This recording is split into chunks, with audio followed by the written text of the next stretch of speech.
Let's jump right in. Welcome to this explainer. Today, we're going to pull back the curtain on something pretty massive. How the public sector actually appraises and selects huge investment projects. You know, how governments decide where our hard-earned money goes.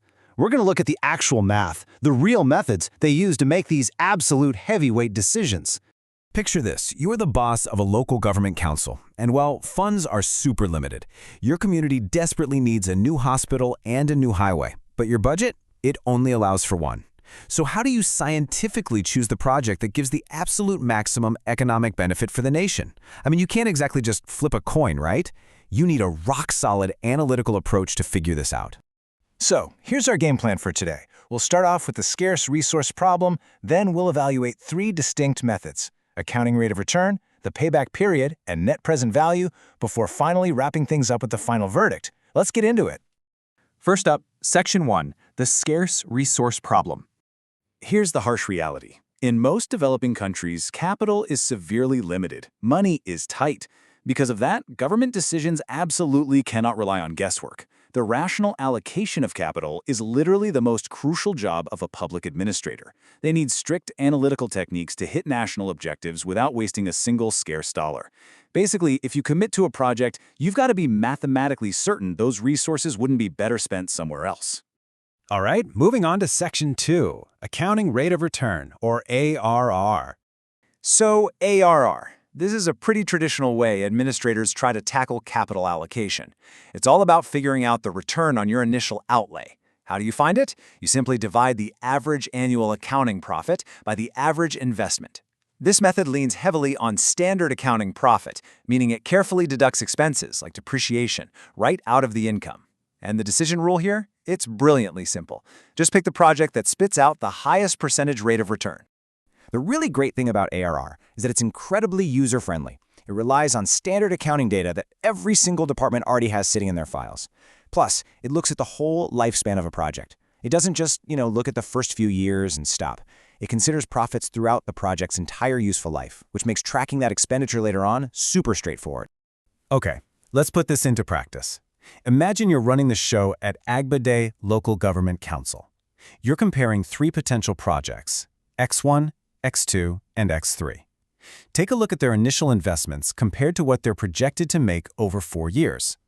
Project X1, for instance, needs $15,000 upfront, but it generates an average annual profit of $3,000. When we actually run the formula, dividing that average profit by the average investment, Project X1 emerges as the clear winner with a really strong 38% return. It just sails right past X2's 30% and X3's 31%. So under the rules of ARR, your choice is made. You're greenlighting X1. But time for a quick reality check. ARR has some pretty fatal blind spots. Yes, it's simple, but it completely ignores the time value of money. It basically treats a dollar you earn today exactly the same as a dollar you might earn in 10 years. And, well, thanks to inflation, we all know that's just not true. On top of that, it ignores uneven profit rates over time, and it completely fails to account for real-world risks and uncertainties. That brings us to Section 3, the payback period. To fix some of those glaring blind spots we just talked about, our second method, the payback period, asks a very urgent, highly practical question. Instead of messing with complex profit calculations, it just asks, how fast do I get my actual cash back? It strictly focuses on cash flows. Basically, the shorter the payback period, the better the project. And you can see exactly why governments absolutely love this method. In public administration, having immediate cash, liquidity, often beats abstract future profitability. You need cash on hand to run the country today. By prioritizing projects that recoup their costs super fast, governments build in a natural safeguard against long-term risk. The sooner you get your money back in your pocket, the less exposed you are if the economy suddenly takes a nosedive. Let's test drive this one. Now you're running Omaden Local Government Council. We're tracking the cash flows for projects B1, B2, and B3 to figure out which one repays its initial cost the fastest. Project B1 costs $100,000 upfront. But look at the cash coming in for year 1 and year 2. It brings in $70,000 and then another $30,000. Do the math there, and the answer is staring right at us. Because B1 gets that $100,000 back exactly by the end of year 2, it wins, hands down. Project B3, that takes almost 3 years. And Project B2, wow, it doesn't even pay itself off within the whole 4-year window. So under this specific method, B2 is just dropped completely. But hang on, this exposes a massive limitation. Sure, the payback period is great for protecting liquidity, but it has crazy tunnel vision. It completely ignores any cash that flows in after that payback date. Think about Project B3 from that last example. It was going to generate massive, growing cash flows in years 3 and 4, but the payback method, it just doesn't care. It ignores total profitability altogether. Which leads perfectly into Section 4, Net Present Value, or NPV. All right, this is our third and definitely most sophisticated method. This is where the heavy mathematical lifting happens. NPV literally translates future money into today's money. It calculates the present value equivalents of all your cash inflows and outflows, discounted by the government's opportunity cost of capital. And the golden rule here is absolute. A project is only acceptable if this final number is positive. If it's positive, the present value of the cash coming in is bigger than what's going out, which means you're genuinely increasing wealth. So NPV pretty much swoops in and solves the problems of both previous methods. It respects the total lifespan of the project, unlike the payback method, so you're not leaving future cash on the table.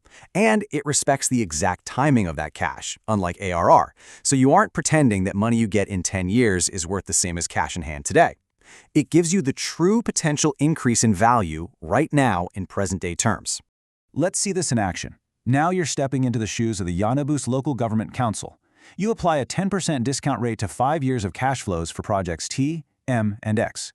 Notice how all those future cash flows have already been mathematically shrunk down to their present value equivalents based on that 10% rate. Now it's just a matter of adding them all up and subtracting the initial cost. The result? Undeniable. Project T absolutely dominates with a staggering positive net present value of $120,240. I mean, it completely dwarfs projects M and X.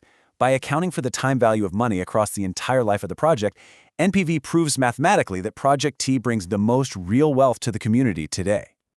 Finally, Section 5, the final verdict. So NPV is widely considered the gold standard of financial analysis. But is it absolutely perfect? Well, not quite. While it gives you this beautiful mathematical precision, it definitely clashes with real-world messiness. I mean, it requires management to perfectly guess the opportunity cost of capital, which is notoriously tough to do. And if you're in a situation of strict capital rationing, where you literally just do not have the physical cash to fund even a highly profitable NPV project, the math doesn't magically fix your immediate constraints. And that leaves us with one final, absolutely crucial thought. Math can calculate the highest present value for sure, but who can actually guarantee that those cash inflows are going to arrive exactly as predicted in year 3 or 4 or 5? As any seasoned public administrator knows, predicting the future perfectly is a wildly bold assumption, and that makes investment appraisal not just a mechanical formula, but a true analytical art. When you're looking at these massive projects, are you trusting the math, or are you trusting your ability to predict the future? Think about that the next time your local government breaks ground on a huge new mega project. Thanks for exploring this with me.